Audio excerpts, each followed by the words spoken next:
महाकवि कालिदास ने एक छंद लिखा है जिसमें वे कहते हैं, काव्येषु नाटके रम्यम। सभी काव्यों में नाटक यह सर्वोत्तम काव्य है। और नाटक में नाटके शकुंतलम, सभी नाटकों में शाकुंतल यह जो नाटक लिखा गया है वह सर्वोत्तम है। और शाकुंतल नामक नाटक में सर्वोत्कृष्ट अध्याय कौन सा? तो कहते हैं चौथा अध्याय। ठीक उसी प्रकार संपूर्ण जैन शासन में सर्वोत्तम सरलतम शब्दों में मोक्ष मार्ग का निरूपण यदि कहीं प्राप्त होता है तो वह है मोक्ष मार्ग प्रकाशक नामक ग्रंथ। और इस ग्रंथ में भी सर्वोत्तम अधिकार यदि कोई होगा तो वह है सातवां अधिकार। इसलिए गुरुदेव को यह अधिकार इतना प्रिय लगा कि उन्होंने वह अपने हाथ से लिखा था। क्या है इसकी विषय वस्तु? सबसे बड़ा अधिकार है। विशेषता यह है, यह जैनियों के लिए लिखा गया है, जो जैन कुल में जन्मे हैं, जो अपनी गर्दन उड़ाने को तैयार है, लेकिन कुदेव कुगुरु कुशास्त्र के सामने झुकने का सोच भी नहीं सकते। सौदेबाजी देव शास्त्र गुरु के साथ किसी भी कीमत पर यह जीव नहीं करता। इतना गाढ़ा श्रद्धानी होते हुए भी उसको जिनेंद्र का अभक्त आप कह रहे हो, ये बात हजम नहीं होती। और हजम नहीं हुई तभी तो टोडरमल जी साहब को मौत के घाट उतारा गया। और ये सब जैनियों की ही देन थी। इसलिए दयानंद राय जी ने लिखा, जैनी भय जैनी के निंदक पंचम काले जोरा। दयानंद सब देखकर चुप रहिए, जग में जीवन थोड़ा। पंचम काल की इतनी दुष्मता है, जैनी ही जैनी को जड़मूल से उखाड़ने को देख रहे हैं। टोडरमल जी साहब का देहांत का एक प्रधान निमित्त कारण ये सातवां अध्याय भी रहा है। हम देखेंगे, बहुत रुचिकर यह अध्याय आपको लगेगा। कल हमने देखा था, कुछ बिंदु कल देखे हैं, उसको फिर से एक बार मैं रिकॉल करता हूं 2-3 मिनट में। हमने कल प्रथम 6 अध्यायों की संक्षेप में विषय वस्तु देखी। फिर 7वें अध्याय में हमने प्रारंभ के 4 लाइंस का अर्थ किया था, जिसमें सूक्ष्म मिथ्यात्व का अर्थ क्या, इस पर हमने कल चर्चा की। उसमें 3 प्रकार के मिथ्यात्व लिए थे, स्थूलतम, स्थूल और सूक्ष्म। यह सूक्ष्म किसी के माध्यम से पकड़ में नहीं आता, कल खुलासा हुआ था। मिथ्यात्व को बैरी कहा, उसका भी खुलासा हुआ।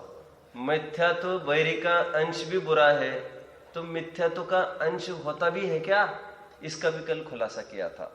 इन बिंदुओं पर, महत्वपूर्ण बिंदुओं पर चर्चा हमने कल की थी। और टोडरमल जी साहब एक ही बात कहते हैं, इसे निश्चय व्यवहार का ज्ञान नहीं है।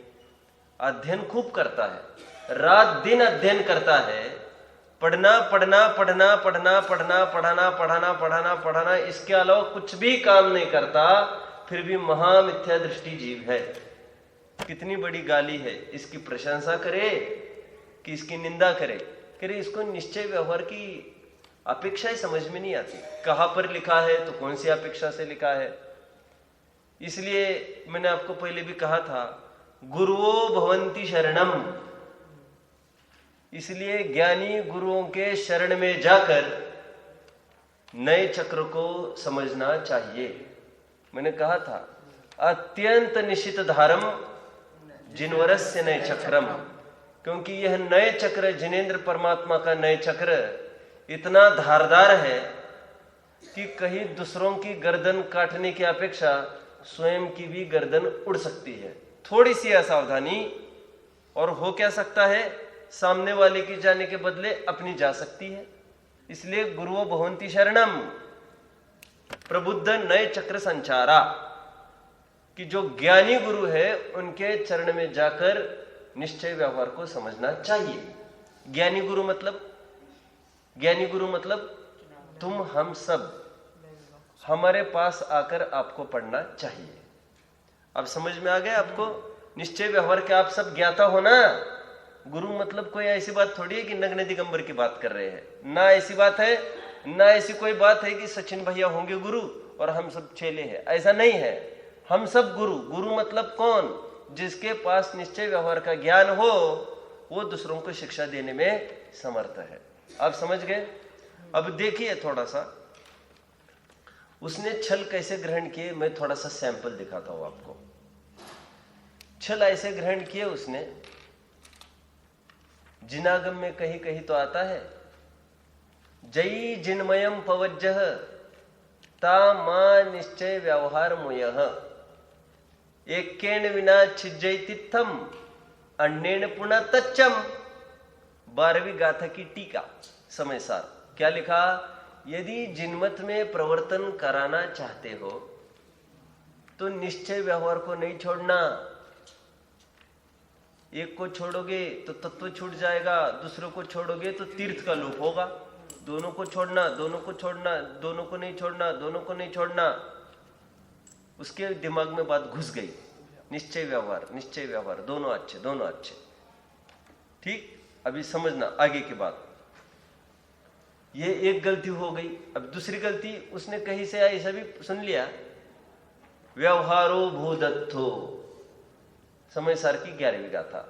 भूदत्थो देशिदो दुसुद्दनो भूदत्तमस्सिदो खलु सम्मा दिट्ठी हवदि जीवो। क्या पढ़ लिया यहां से? व्यवहार अभूतार्थ है। और भी आगे क्या पढ़ा 272वीं गाथा में? एवं व्यवहार नवो परिसिद्धो निश्चय नयन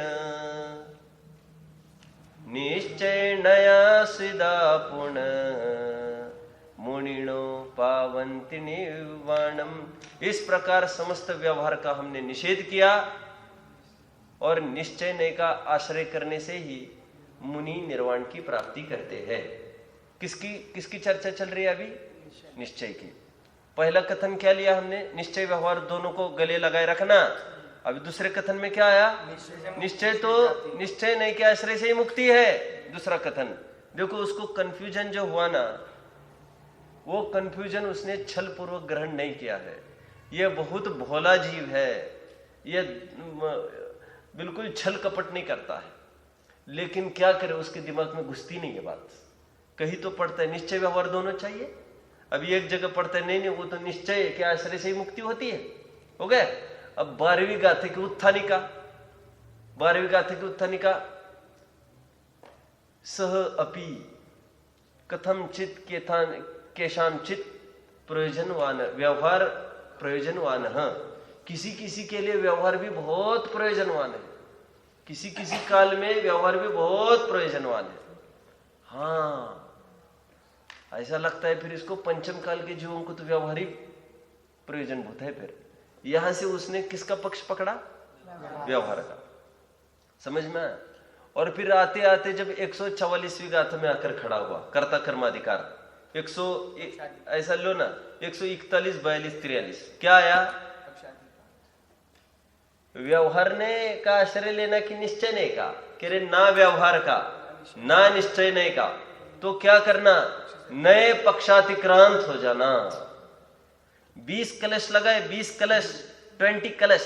अमृतचंद्र देव आत्मख्याति क्या? एको बद्धा न तथा परस्य, एको रागो न तथा परस्य, एको मूढ़ो न तथा परस्य। याद आ रहे ना आपको? कहां तक गाड़ी गई? एको भातो न तथा परस्य। कितने बोल? 20 बोल। स एव मुक्त्वा नय पक्षपातम याद आ रहा है? जो नए के पक्षपात से मुक्त होता है, यत तत्ववेदी, क्या लिखा? यस तत्ववेदी, वह जीव तत्ववेदी है, वह ज्ञानी है, ना व्यवहार का पक्ष ना निश्चय का पक्ष। तो क्या करना? नए पक्षातिक्रांत होना। ठीक है? अभी कितने पक्ष हो गए उसके सामने? कभी तो सुनता है जिनवानी में निश्चय का आश्रय लो, कभी तो सुनता है व्यवहार का आश्रय लो, कभी तो सुनता है निश्चय व्यवहार दोनों चाहिए, कभी तो सुनता है निश्चय व्यवहार दोनों से काम नहीं होगा। इससे उसका कंफ्यूजन चालू हो गया है अंदर में। ठीक है? अपेक्षाओं को नहीं समझता। हम प्रकरण की तरफ बढ़ना चाहते हैं। अभी उसकी भूल को 3 भागों में विभाजित किया गया है। यहाँ पर निश्चय व्यवहार को न जानने से 3 प्रकार को मिथ्या दृष्टि होता है। एक निश्चयाभासी, व्यवहाराभासी और उभयाभासी, 3 प्रकार के। वैसे मिथ्या दृष्टि तो 4 बताए हैं, लेकिन चौथा मिथ्या दृष्टि है सम्यक तो सन्मुख मिथ्या दृष्टि। वह वैसा मिथ्या दृष्टि नहीं है जिसके समझ में भूल हो, कुछ उसके समझ में भूल नहीं है और he is in the process, प्रक्रिया में चल रहा है वो, और अंतर मुहूर्त में ही वह सम्यक तो लेकर रहने वाला है, बस अभी वह मिथ्यात्व है। भावी नैगम नय से वह सम्यक दृष्टि ही है। भैया क्या कहा? बोलो जल्दी। भावी नैगम नय से वो सम्यक दृष्टि। वो कौन? जो सम्यक सन्मुख मिथ्या दृष्टि। बराबर। चौथा मिथ्या दृष्टि है सम्यक तो सन्मुख मिथ्या दृष्टि। उसको मिथ्या दृष्टि कहे कि सम्यक दृष्टि कहे, कुछ समझ में नहीं आता, क्योंकि अल्प ही काल में वो सम्यक दृष्टि होने वाला है। अरे राजकुमार को भी सब राजा राजा ही तो कहते हैं, नहीं कहते हैं क्या? भावी नैगम्य से यह मिथ्या दृष्टि सम्यक दृष्टि होने वाला है, इसीलिए इसको अपन थोड़ा सा हटा दो। चर्चा तीनों की करेंगे। किस किस की? निश्चयाभासी, व्यवहाराभासी, उभयाभासी। समझ में आ गया? अभी देखिए ये क्या भूल करता है। सुनो, आपको पैड नहीं है क्या कोई लिखने को? कुछ लो ना आगे लिखने को। कुछ बेंच नहीं है क्या छोटी? अभी आगे बैठना हो तो इसमें कोई, चलो आज के दिन वहां बैठ जाओ, आ जाओ यहाँ पर। कल से यहाँ बैठना हो तो कोई कुछ चीज लो, बैठो, नोट्स बनाओ, आपकी ग्रंथ हो आपका स्वतंत्र आपके पास, मार्किंग कराऊंगा मैं खूब, नोट्स बनानी है। और सुनिए, जिसको जहां पर शंका उत्पन्न हुई बस हाथ ऊपर करना, ठीक है? समझे बिना बिल्कुल आगे बढ़ना नहीं है अपने को। ओके, चलना है आगे। आयुर्वेद का नियम है थोड़ा खाओ, अच्छा से चबा के खाओ, ज्यादा खाने से स्वास्थ्य नहीं होता। जैन शास्त्रों का भी एक नियम है, ज्यादा पढ़ना जरूरी नहीं है, कम पढ़ो, अच्छे से पढ़ो, सुनो, समझो। ठीक है? 3 प्रकार की भूले, निश्चयाभासी, व्यवहाराभासी और उभयाभासी। अभी देखिए, पुरुषार्थ सिद्धि उपाय ग्रंथ एक लिखा गया है, पुरुषार्थ सिद्धि उपाय, अमृतचंद्र देव, उसकी टीका लिखने लग गए टोडरमल जी। मैंने एक दिन कहा था आपको यहां पर, इसलिए मैंने अनुमान से एक बात कही थी आपको। मुझे ऐसा लगता है जब टोडरमल जी साहब 7वां अध्याय लिख रहे थे तभी उन्होंने पुरुषार्थ सिद्धि उपाय की टीका प्रारंभ की होगी, क्योंकि यहां तक आए होंगे 9वें अध्याय तक अधूरा, और बराबर वहां पर आधी टीका उन्होंने पूरी की होगी पुरुषार्थ सिद्धि उपाय की। देहांत हो गए बीच में, पुरुषार्थ सिद्धि उपाय की टीका भी अधूरी रह गई और ग्रंथ तो अधूरा रह ही गया। तो मैंने एक बात कही थी आपको, आप उसका मंगलाचरण पढ़ो, पुरुषार्थ सिद्धि उपाय का मंगलाचरण टोडरमल जी साहब का। कोई क्या लिखा है, कोई नए कोई जीव आत्मा को निश्चय से शुद्ध जान, हुआ है सुछंद नहीं जाने निज शुद्धता। क्या कहा? बोलो क्या कहा मैंने? कोई जीव निश्चय से आत्मा को शुद्ध मान, हुआ है सुछंद नहीं जाने निज शुद्धता। निश्चयाभासी। कोई व्यवहार नयशील तप भाव, कोई मोक्ष का मार्ग मान कर करत निज उद्धता। ये किसकी बात है? ये व्यवहारवासी। ठीक है, कोई व्यवहार नय निश्चय के भेद को भिन्न भिन्न मान कर करत निज उद्धता। अभी क्या बात आई? इसको भिन्न भिन्न मानकर, ये व्यवहार मार्ग है, निश्चय मार्ग, ऐसे दो दो मार्ग मानकर उभयभाषी हो जाता है। जाने जब निश्चय के भेद व्यवहार सब।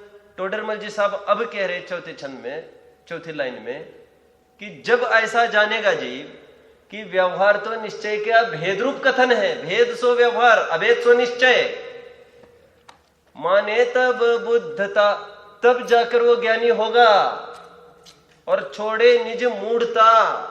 पहला छंद पढ़ लेना, आपको कंठस्थ करना है। कौन सा छंद? पुरुषार्थ सिद्धि उपाय का मंगलाचरण, छठवां छंद होगा, छठवां छंद। मंगलाचरण 7 छंदों में किया है पुरुषार्थ सिद्धि उपाय, भाषा टीकाकार टोडरमल जी, पूरा क्रीम 7वें अध्याय का सेंस पूरा। ठीक है, अभी क्या है निश्चयाभासी, व्यवहाराभासी, उभयभासी, मैं थोड़ा संक्षेप में आपको कहूंगा। आपको कंसंट्रेशन देना है थोड़ा। आज मैं कुछ भूमिका जमाऊंगा तो आपको 1 महीना कोई कठिनाई नहीं आएगी। 7वें अध्याय की पूर्णता तक आपको कोई दिक्कत नहीं आएगी। ओके, सुनिए अभी सब, लिख लो जो लिखना है, तो फिर मैं बोलना चालू करूंगा। लिख लो जो लिखना है। हो गया?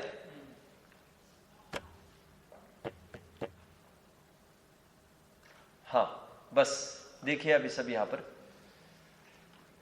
देखिए, निश्चय और व्यवहार, इन दोनों को समझना है। किस अपेक्षा से समझना है? वस्तु स्वरूप और मोक्ष मार्ग। क्या कहा? वस्तु स्वरूप और मोक्ष मार्ग। बस 2 धाराएं खोलनी है आपको। एक तो वस्तु स्वरूप में निश्चय व्यवहार समझना है और एक तो मोक्ष मार्ग में निश्चय व्यवहार समझना है। ओके, अभी आपको और खुलेगी बात, खुलेगी। वस्तु स्वरूप मतलब, मोक्ष मार्ग मतलब,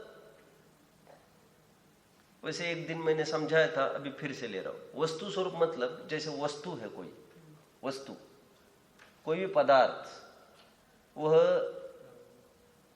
2 अंश से युक्त है। एक तो ध्रुव और एक तो क्षणिक अंश। ध्रुव और अनित्य, नित्य और अनित्य, 2 अंश हो गए। किसी भी वस्तु के 2 अंश होते हैं। यह हो गया वस्तु का स्वरूप। ध्रुव अंश और नित्य अनित्य अंश, ये दोनों एक है और दोनों 2 भी है। पकड़ में आ रहा है सबको? 2 है प्रदेशापेक्षा, सॉरी स्वरूपापेक्षा 2 है, स्वरूपापेक्षा 2 है, संज्ञा लक्षण प्रयोजन अपेक्षा भी 2 ही है, प्रदेशापेक्षा 1 है। शशांक समझ में आया क्या कहा? क्योंकि जिस प्रदेश में सोना है उसी प्रदेश में कुंडल है। प्रदेश कोई न्यारे न्यारे नहीं है, स्वरूप न्यारा न्यारा है। क्या कहा? स्वरूप न्यारा न्यारा है। स्वरूप न्यारा न्यारा होते हुए भी उनके प्रदेश न्यारे नहीं है, क्योंकि सोने की ही अवस्था है कुंडल। वस्तु के 2 अंश, ध्रुव और पर्याय, 2 अंश ले लो, ध्रुव और पर्याय, उसी को कहो नित्य और अनित्य। अभी देखिए, बोलो क्या है? संज्ञा प्रयोजन लक्षण, संज्ञा लक्षण प्रयोजन और प्रदेश। संख्या, संख्या की अपेक्षा भिन्नता है। संज्ञा लक्षण प्रयोजन संज्ञा, इन चारों की अपेक्षा से भिन्नता है। पकड़ में आ रहा है? और प्रदेश की अपेक्षा से अभिन्नता है। कितने जनों को समझ में आ रहा है? तो फिर मैं आगे बढ़ूंगा। और थोड़ी भी कचास हो, थोड़ी भी, तो बस बता देना, तो उसको खोलता चलूंगा फिर मैं। ओके आयुष, कोई समस्या है इसमें? नहीं। दोनों की संज्ञा न्यारी है, संज्ञा न्यारी है, ध्रुव और परे संज्ञा न्यारी है ना। लक्षण भी दोनों का न्यारा है। ध्रुव का लक्षण, ध्रुव का लक्षण नित्यता लो, और पर्याय का लक्षण अनित्यता। प्रयोजन, ध्रुव का लक्षण आश्रय कराने योग्य, पर्याय का लक्षण आश्रय करने वाली, परिचय कराने वाली। प्रयोजन क्या है उसका? परिचय कराती पर्याय का प्रयोजन परिचय कराती है। एजेंट है, एजेंट। एजेंट क्या करता है? माल दिखाता है। सेल्समैन क्या करता है? माल दिखाता है। पर्याय क्या करती है? ज्ञान कराती है, इंट्रोड्यूस कराती है। She is an introducer. She introduces us to whom? To Dhruv. समझ में आ गया? परिचायिका। पर्याय को क्या कहेंगे? परिचायिका। ये क्या हो गया? लक्षण, प्रयोजन, संज्ञा। संख्या ध्रुव एक, पर्याय अनेक, प्रदेश उसी असंख्यात प्रदेश में ध्रुव, उसी असंख्यात प्रदेश में पर्याय। इसका एक चार्ट बनेगा अभी। ओके, मैं अभी आगे चलता हूं। आप थोड़ा थोड़ा समझ रहे हो? नहीं समझ में आ रहे तो आप पूछ सकते हैं। मैंने हमेशा एक बात कही है आपको। 95 साल के एक बहुत बड़े विद्वान, अभी आज है कि नहीं मुझे नहीं पता, मैंने उनके लेख पढ़े हैं। उन्होंने स्वयं को एक उपाधि लिखी थी। क्या लिखी थी? विद्यार्थी। विद्यार्थी उपाधि थी उनकी। आजीवन वे विद्यार्थी बनकर रहे। कितना अच्छा ना, कितनी अच्छी चीज है कि नहीं? ज्ञानार्थी और ज्ञान की पिपासा हमको निरंतर होनी चाहिए। आगे चलना है। अभी देखिए, वस्तु स्वरूप की हम चर्चा कर रहे हैं। मैंने अभी कहा था निश्चय और व्यवहार को हमको दो अपेक्षा से समझना, एक वस्तु स्वरूप, एक मोक्ष मार्ग। अब मोक्ष मार्ग को थोड़ा गौन करके वस्तु स्वरूप की हम चर्चा कर रहे हैं। वस्तु स्वरूप, वस्तु स्वरूप में क्या बताया? वस्तु के दो अंश, एक ध्रुव एक पर्याय। ओके, अभी देखिए, ध्रुव है अभेद। सोना कैसा है? अभेद। उसमें भेदपना कभी नहीं होगा। और कुंडल, हार, अंगूठी, मुकुट आदि आदि जितनी भी अवस्था है वे सब भेद रूप है। ठीक है? भेद सो व्यवहार, अभेद सो निश्चय। ये समझ में आया सौम्य क्या कहा? इसलिए निष्कर्ष पर पहुंचो। क्या? जो ध्रुव है वो निश्चय का विषय और जो पर्याय है वो व्यवहार का विषय। ठीक है? अच्छे से समझ में आया? जहां जहां ध्रुव है वो हवा पर्याय तो है ही, इसलिए जहां निश्चय का विषय वहां पर पर्याय का भी विषय है। अब ये एक निश्चय व्यवहार हो गया। ओके, ये वस्तु स्वरूप संबंधी निश्चय व्यवहार। और ऐसा निश्चय व्यवहार कब कब होगा? कब कब लगेगा वस्तु में? बोलो, कब कब लगेगा? बराबर, हरदम। क्यों लगेगा निश्चय व्यवहार हरदम? क्योंकि ध्रुव और पर्याय ये दोनों अंश अनादि निधन है। पकड़ में आया? अभी मोक्ष मार्ग की तरफ बढ़ते हैं। सरल हो रहा है और आगे बढ़ रहा हूं। आप थोड़ा हिंट कर देना, कठिन हो रहा है तो बहुत सरल करूंगा। ओके, मोक्ष मार्ग की तरफ बढ़ो आगे। देखो, सबसे पहले जीव, यूं मान के चलिए, अनादि से जीव बहिरात्मा है। बहिरात्मा अर्थात आत्मा अर्थात अपनापन, बहिर अर्थात बाहर। अपना अपनापन बाहर मानता है, बाह्य विषयों में सुख मानता है, बाह्य विषयों में अपना अस्तित्व मान रहा है। सबसे पहली बार श्री गुरु के माध्यम से उसने उपदेश सुना और श्री गुरु ने जब वस्तु का स्वरूप बताया, वस्तु स्वातंत्र्य, 6 द्रव्य 7 तत्व बताए, दुख का कारण कोई बाहर का द्रव्य नहीं है ऐसा बताया, तो उसने जाना, अहो मुझे तो इन बातों की खबर ही नहीं, मैं तो प्राप्त पर्याय में तन्मय रहा, लेकिन इस पर्याय की तो थोड़ी ही काल की स्थिति है, सम्यक तो हो गया। ओके, अब जैसे ही सम्यक तो उसको हुआ, मोक्ष मार्ग प्रारंभ।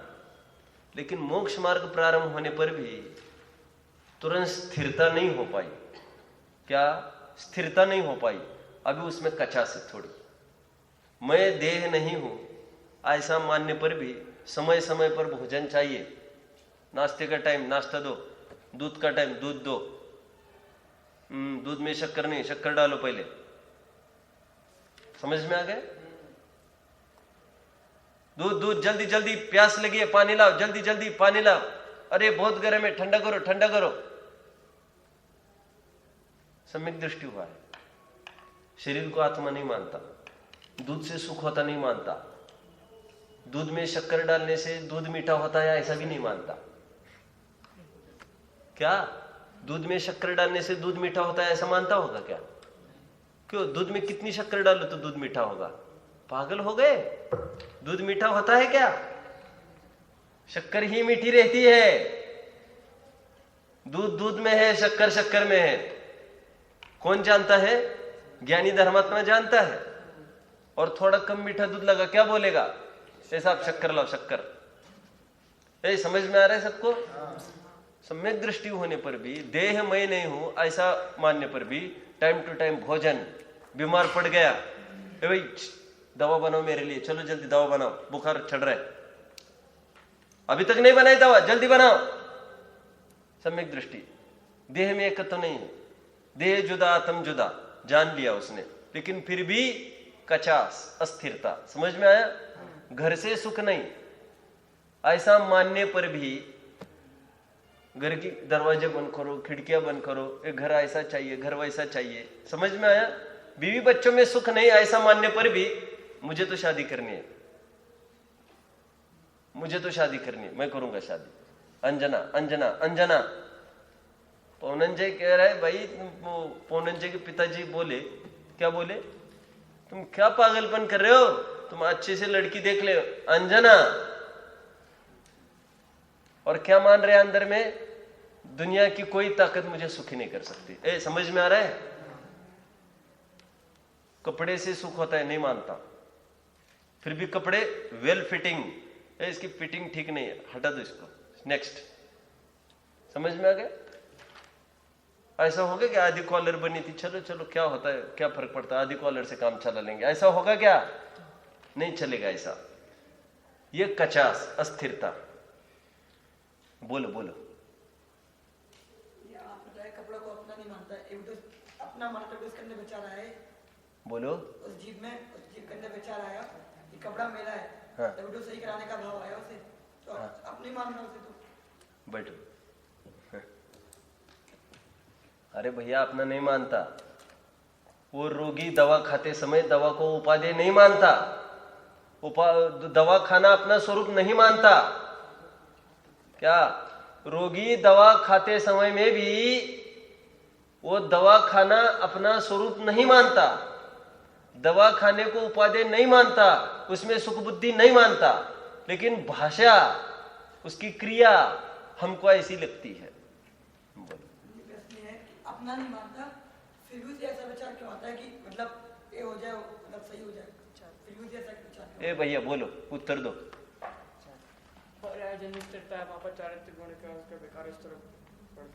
क्योंकि उसकी श्रद्धा तो ठीक हुई है, स्थिरता नहीं हुई है, मुझे यही बताना है। ठीक है? जहां पर स्थिरता हुई वो मोक्ष मार्ग नहीं है। क्या है वो? मोक्ष है। श्रद्धा पूरी, चारित्र कम, मोक्ष मार्ग। श्रद्धा ज्ञान चारित्र पूर्ण, मोक्ष। ठीक है? अभी सुनना सब। ये जब मोक्ष मार्ग चलता है, चौथे गुणस्थान से लेकर 10वें गुणस्थान तक, ठीक है, अभी चौथे से लेकर 6वें तक मानो कि मैं आत्मा हूं ऐसा जाना, ठीक है, और चारित्र में भी शुद्धता का अंश जागृत हो गया। श्रद्धा सम्यक, ज्ञान सम्यक, चारित्र सम्यक होने पर भी एक अंश शुद्धता का चारित्र में हो गया। श्रद्धा 100% सम्यक, ज्ञान 100% प्योर, चारित्र नॉट 100% प्योर, तो 10% प्योर, प्यूरिटी स्टार्टेड। समझ में आ गया? अभी आगे आगे। अभी जितनी इंप्यूरिटी है, जितनी अशुद्धता है चारित्र की पर्याय में, देव पूजा, गुरुपास्ती, स्वाध्याय, संयम आदि करने का भाव, रात दिन अध्ययन अध्ययन अध्ययन अध्ययन अध्ययन, वात्सल्य, स्थितिकरण, निशंकित, निकांक्षित, ठीक है, भक्ति, देव दर्शन आदि के भाव अस्थिरता में होते हैं। इसको कहेंगे व्यवहार। क्या कहेंगे? जो शुद्ध है संवर निर्जरा, जितनी आत्मस्थिरता है वो है निश्चय मोक्ष मार्ग। क्या है? और जितनी अस्थिरता है वो मोक्ष मार्ग नहीं है, लेकिन उसको मोक्ष मार्ग की संज्ञा है। आगे आएगा ना, मोक्ष मार्ग 2 नहीं, मोक्ष मार्ग का निरूपण दो प्रकार से होता है, जो सत्यार्थ रूप सो निश्चय, और जो मोक्ष मार्ग तो है नहीं लेकिन मोक्ष मार्ग का सहचारी अथवा निमित्त है, उसको भी मोक्ष मार्ग कहने में आता है, वो व्यवहार मोक्ष मार्ग। कितने जन समझ रहे बात को? जरा हाथ उठाना भाई। आपका नाम मैं भूल गया, ये क्या नाम पीछे? नितिन। नितिन समझ में नहीं आ रहा क्या? सुना नहीं? तो फिर क्या कर रही है यहां पर? ओ हो आज आने दो, नहीं तो कभी अभी आने दो। आ जाए तभी तो आज पूछा है। खनिया दाना का है, अरे होने दो विधेयक क्षेत्र का। चलो, क्या कहा मैंने? तो जब चौथा, पांचवा, छठवा बढ़ता चलता है ना, स्थिरता बढ़ती जाती है, अस्थिरता घटती जाती है, लेकिन अस्थिरता में शुभ भाव बना रहता है। चौथे में शुभ भाव होगा, मंदिर बनाओ, धर्मशाला बनाओ। पांचवें में शुभ भाव नहीं आएगा, पांचवें में शुभ भाव नहीं आएगा। पांचवें में स्वाध्याय करो, सामायिक करो, निर्वध्य कार्य। क्या कहा, समझ में आया? शैलेंद्र ना, ये शैलेंद्र सासनी वाले, बराबर ना? क्या कहा मैंने? चौथे गुणस्थान में मंदिर बनाओ। भरत जी ने 72 जिनालय बनाया, पता है आपको? और बहुत सारी बातें बनाई उसने, लेकिन ये सब चौथे गुणस्थान में। धर्मशाला बनाओ, मंदिर बनाओ, नींव खोदो, ये कौन? चौथा गुणस्थान। पंचम गुणस्थान वरती कोई त्यागी होकर मंदिर आदि नहीं बनवाता। कोई मंदिर देख लो तुम, हम कुछ नहीं जानते। धर्मशाला बनाने देख लो तुम, हम कुछ नहीं जानते। समझ में आ गया? फिर क्या करेगा पंचम गुणस्थानवर्ती?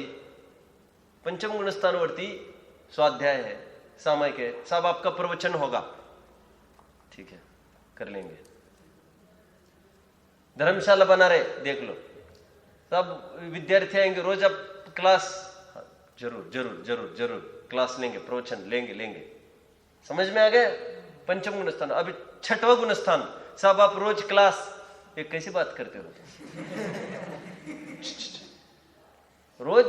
रोज हम एक जगह रहते का है? हमारा ठिकाना है क्या?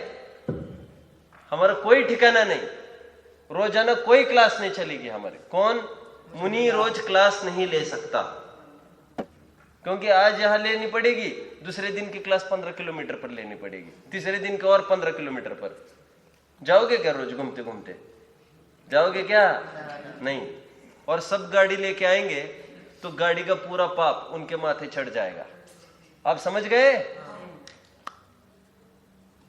कोई क्लास नहीं, कुछ नहीं। तो क्या करेंगे? बस हम आत्मचिंतन करेंगे, आपस में ही चर्चा वार्ता करेंगे, आपस मुनियों में ही। स्वाध्याय मतलब आपस मुनियों में। फिर समता समारे, थुति उचारे, वंदना जिनदेव को, प्रतिक्रमण, प्रत्याख्यान, आलोचना आदि आदि, देवसिक प्रतिक्रमण, रात्रिक प्रतिक्रमण, उभय प्रतिक्रमण, समझ में? औत्तमार्थिक प्रतिक्रमण आदि आदि आदि, ठीक है? दीक्षा देना, दीक्षा लेना, प्रायश्चित लेना, प्रायश्चित देना, सब छठा गुणस्थान। आहार, विहार, निहार। अरे समझ में आया? ये देखो, शुभ भाव की जाति बदल रही है, ठीक है? अभी और बाहर में क्रिया भी दिख रही है, ठीक है? क्रिया, परिणाम, अभिप्राय, तीनों बातें हो गई। तो अंदर में जितनी स्थिरता है उसको लेकर संवर निर्जरा है, वो है निश्चय मोक्ष मार्ग। जितना शुभ भाव है और शरीर की क्रिया है वो है व्यवहार मोक्ष मार्ग। शरीर की क्रिया रूप व्यवहार मोक्ष मार्ग छठवें गुणस्थान तक ही चलता है, लेकिन शुभ भाव रूप मोक्ष मार्ग 10वें गुणस्थान तक चलेगा। एक और बार, शरीर की क्रिया रूप व्यवहार मोक्ष मार्ग ये चलेगा 6वें गुणस्थान तक, लेकिन शुभ भाव रूप मोक्ष मार्ग चलेगा 10वें गुणस्थान तक। बुद्धिपूर्वक शुभ भाव 6वें तक और अबुद्धिपूर्वक शुभ भाव 10वें तक, लेकिन 8वें, 9वें, 10वें गुणस्थान में कोई शरीर की क्रिया नहीं। सत्यम समझ में आ रहा है? अर्पित आ रहा है समझ में? चलो आगे। हाँ, एक ही समय में स्थिरता और शुभ भाव कैसे हो सकते हैं? स्थिरता और शुभ भाव एक ही समय में? बैठो। क्यों? एक ही समय में रोग और निरोगता हो सकती है कि नहीं? एक ही समय में चंद्रमा और अंधकार होता है कि नहीं? पूर्णमासिका को छोड़कर जितने भी दिन हैं उसमें थोड़ी थोड़ी कला जागृत है कि नहीं? चंद्रमा की है कि नहीं? एक देश प्रगट। ओके, ठीक उसी प्रकार स्थिरता एक धीरे आंशिक रूप से प्रकट होती चलती है, विकास होता चलता है। तो क्या समस्या है इसमें? स्थिरता थोड़ी और थोड़ी अस्थिरता, ऐसा चलता रहता है। ओके, जितनी स्थिरता, देखो हमको हमने भूख लगी बहुत, 3 ग्रास खाए, तो कोई पूछे आपको भूख है कि नहीं, क्या कहेंगे? है कि नहीं? कितनी? 3 ग्रास की भूख नहीं है अभी, और बची हुई भूख अभी भी है, तो दोनों दशाओं में चल रहा है। अभी भूख है भी और भूख नहीं भी है। पेट भरा है कि नहीं? भरा भी है, नहीं भी भरा। कितना भरा? 3 ग्रास का भर गया, और कितना नहीं भरा? अभी 27 ग्रास और खाने हैं। समझ में आ रहा है आपको? 30 ग्रास मान के चल रहे अपन, वैसे 32 ग्रास उत्कृष्ट वो मुनि राजा हार लेते हैं। चलना है आगे।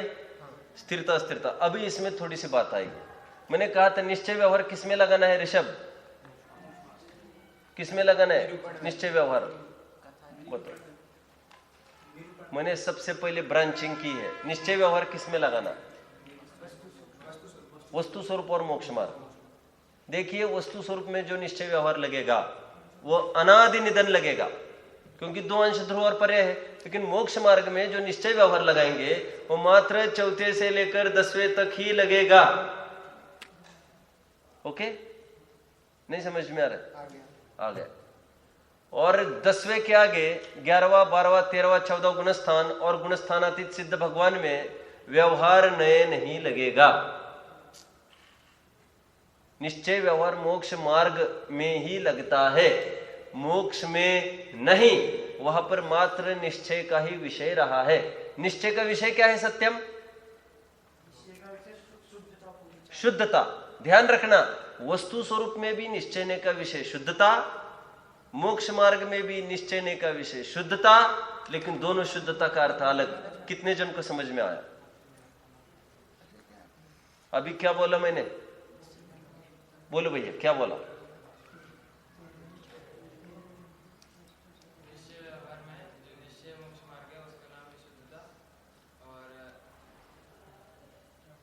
कौन बोलेगा प्रॉपर?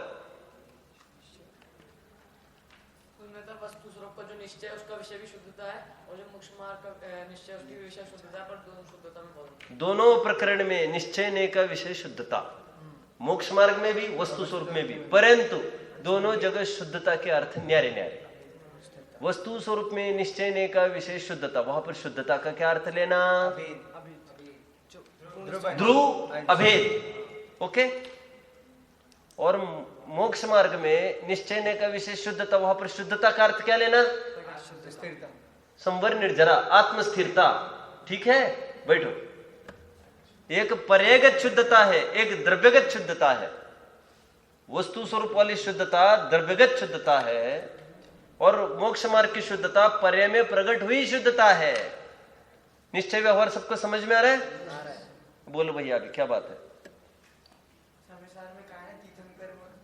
शरीर से स्तुति करी वो व्यवहार स्तुति है, और आप यहाँ कहना मतलब 13वें 14वें गुण स्थान में व्यवहार नहीं लगता। बैठो।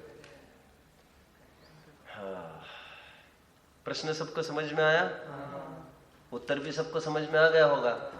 मेरा कथन स्थूल चल रहा है मेरे भाई, कथन समझ में आया सबको? परम औदरिक शरीर ये भगवान है, ये व्यवहार का कथन है। तो व्यवहार लगाना कहां तक लगा? 13वें गुण स्थान में लग रहा है, 14वें में भी लगेगा, ऐसा तो लगेगा, लेकिन वो मात्र मुझे ये कहना है कोई शुभ भाव तो रहा नहीं, बात एक, और शुभ भाव को लेकर कोई क्रिया रही नहीं, बात दो। वो जो अरहंतों की क्रियाएं हैं वो शुभ भाव को लेकर नहीं है। अनात्मार्थम विना रागे शास्ता शास्त्री सतो हितम धनन शिल्पी कर स्पर्शान। हमको नहीं पता शरीर की क्रिया कैसे होती है, समझ में आ गया?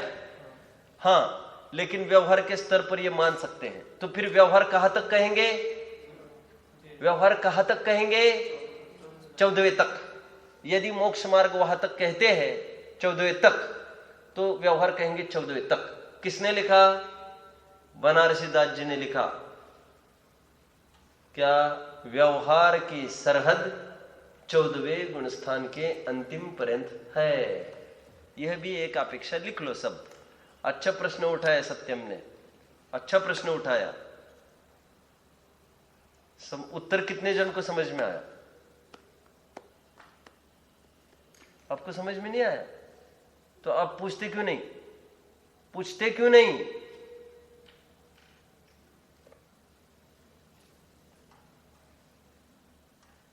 ये कौन से क्लास में है नितिन? पास आउट है और कुछ नहीं आता। कितने टाइम हो गए? 3 साल हो गए। पास आउट होकर कितना टाइम हुआ? हाँ, 2 साल। कैसे भूल गए तुरंत? 2 साल में भूलने जैसे तो कुछ नहीं है इसमें। अरे 2 साल होगा, 3 साल होगा, उसमें बड़ी बात क्या आई? या 2 साल 3 साल में भूलता है, ऐसा है क्या? हाँ भाई, क्या बात आई? अभी मैंने क्या कहा? अभी रिसेंट बात क्या कही मैंने? बोलो।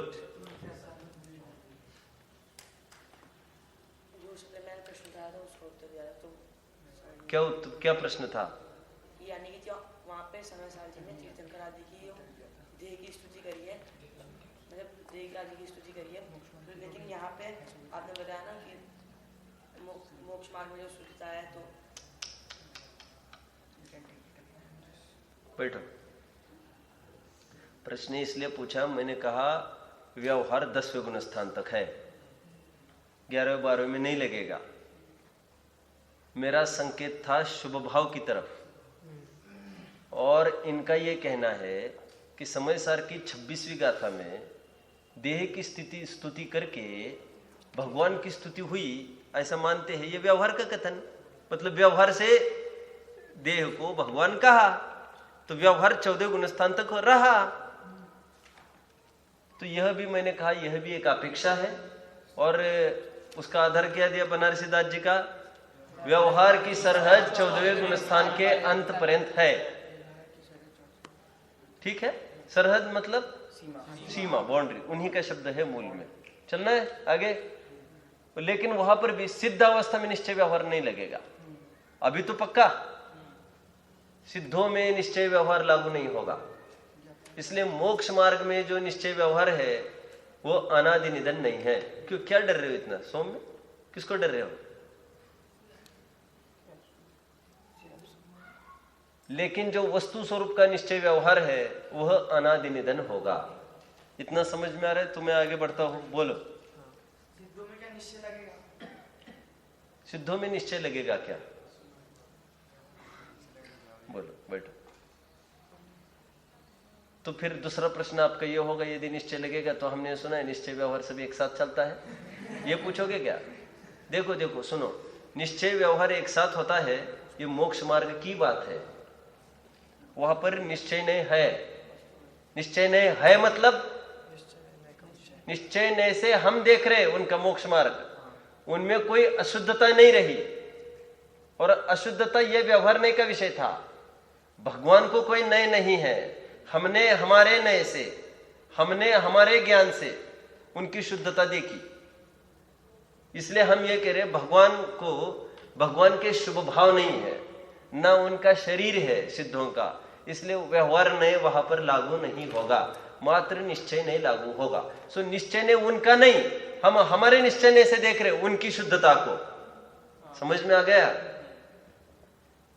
समझ में आया ना? वे मोक्ष को प्राप्त है तो उनकी स्थिरता तो है ना, तो स्थिरता को मोक्ष हमने कहा, तो परमार्थ कथन हुआ ना, तो बस ये निश्चय कथन है। ठीक है, चलना है आगे। अभी हमने आज महत्वपूर्ण टॉपिक लिया, कौन सा? कि निश्चय और व्यवहार वस्तु स्वरूप में भी घटित होता है, मोक्ष मार्ग में भी घटित होता है। अब जब भी प्रकरण उठेगा तो भूल करेगा तो दोनों प्रकार की भूलें लिखेंगे यहां पर। फॉर एग्जाम्पल, निश्चयाभासी भूल करता है, तो क्या भूल करता है? तो कह रहे हैं कोई निश्चय नहीं के पक्ष को ही उसी के विषय की ही सत्ता मानता है, अन्य विषय की सत्ता, व्यवहार के विषय की सत्ता नहीं मानता। ये उसकी भूल। समझ में आ गया? मोक्ष मार्ग तो सम्यक दृष्टि भी नहीं मानता, बात यह है सत्ता भी नहीं मानता, ये मिथ्या दृष्टि। समझ में आ गया? अभी दोनों में लगाना, लेकिन क्या दोनों लगाना? दोनों में, वस्तु स्वरूप में भी, मोक्ष मार्ग में भी। जैसे निश्चयभाषी है ना, वस्तु स्वरूप में क्या मानेगा? बोलो, वस्तु स्वरूप में क्या भूल करेगा? पर्याय रहित ध्रुव वस्तु मानेगा।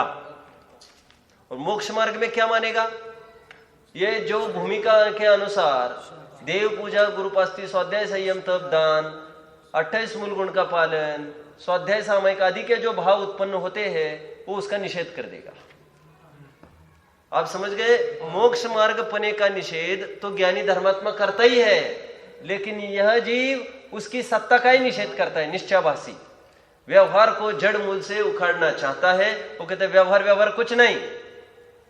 समझ में आ गया? दोनों जगह लगाना। कहां पर? वस्तु स्वरूप में और मोक्ष मार्ग में। अभी मैंने थोड़ी सी हिंट दी है आपको। ऐसे निश्चयभाषी में, ऐसे व्यवहारभाषी में, और ऐसा ही उभयभाषी में चलेगा। वस्तु स्वरूप में भी लगाना और मोक्ष मार्ग। अभी समय तो हो गया है, मैं कल थोड़ा सा आपको पूछूंगा। निश्चयभाषी का मैंने बोल दिया, व्यवहारभाषी का क्या होगा मुझे कौन बताएगा? व्यवहारभाषी कैसी भूल करता होगा? व्यवहारभाषी कैसी भूल करता होगा?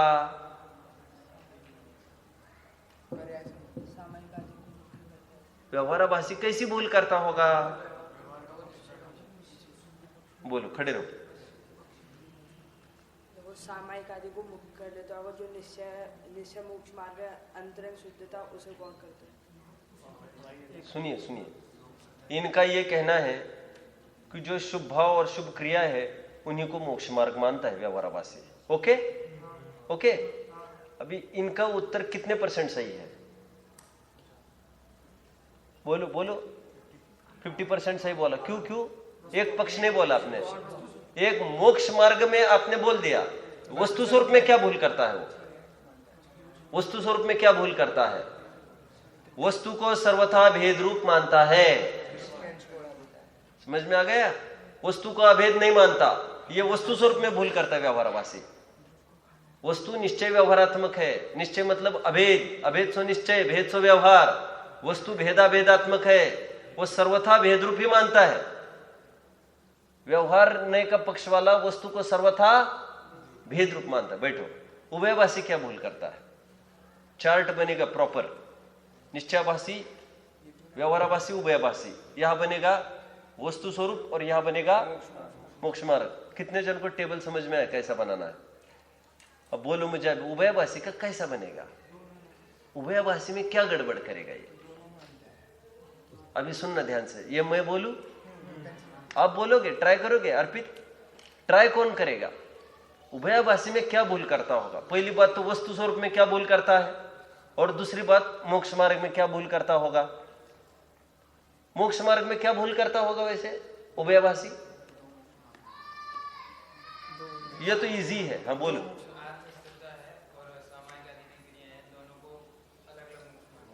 और ये मानता है, सुनो सुनो, वो ये मानता है आत्मस्थिरता भी चाहिए, शुभ भाव भी चाहिए, इससे 50% मोक्ष, इससे 50% मोक्ष, दोनों चाहिए। बाबा चाहिए वाइये नहीं, चाहिए तो ये शुद्धता, और ये अशुद्धता तो शुभ भाव तो होता है। ये चाहिए कहां से लाया तुमने? उसकी भूल क्या है? ये भी चाहिए, ये भी चाहिए, चाहिए नहीं, ये चाहिए और ये होता है, ये जरूरी है, ये मजबूरी है, और वो कहते हैं दोनों जरूरी है। क्या कहा? समझ में आ गया? शुभ भाव मजबूरी है, शुद्ध भाव जरूरी है, और वो क्या बोल रहे उभयभाषी? ये भी चाहिए, ये भी चाहिए, बोथ बोथ उभयभाषी। वस्तु स्वरूप में क्या भूल करता होगा? नोट चाहिए मुझे, प्रॉपर नोट, जैसा मैं बोल रहा हूं वैसा चाहिए।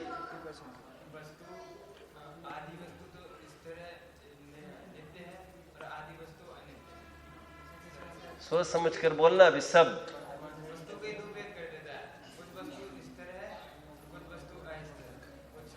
कौन बताएगा वस्तु स्वरूप में क्या गड़बड़ करता होगा उभयभाषी?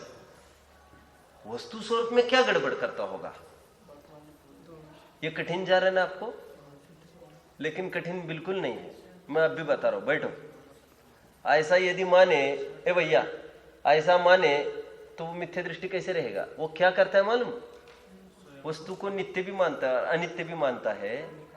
लेकिन हम नित्य और अनित्य कह रहे थे, वो अलग अलग अंश को लेकर कह रहे थे।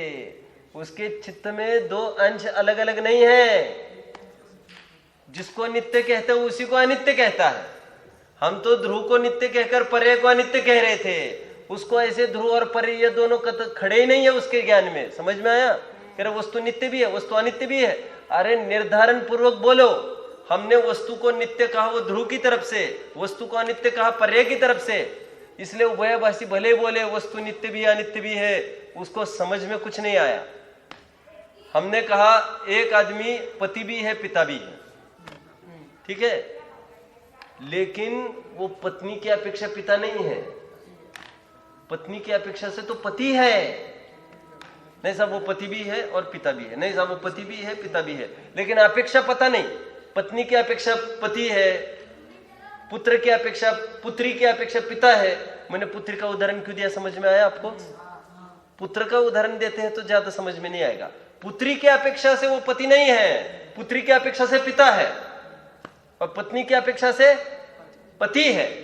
पति भी है पिता भी है, बिल्कुल है, लेकिन अपेक्षा समझो। अपेक्षा उभयभाषी बोलता है बस, अपेक्षा कुछ नहीं समझता।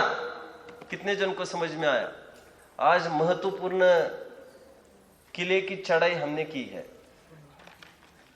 ये क्या 4 उंगलियां क्यों ऊपर कर रहे हैं? आशीर्वाद दे रहे हैं क्या मेरे को? क्या चाहता है? जुग जुग जो क्या बोल रहे हैं? चलो ठीक है, देखेंगे कल। ओम नमः।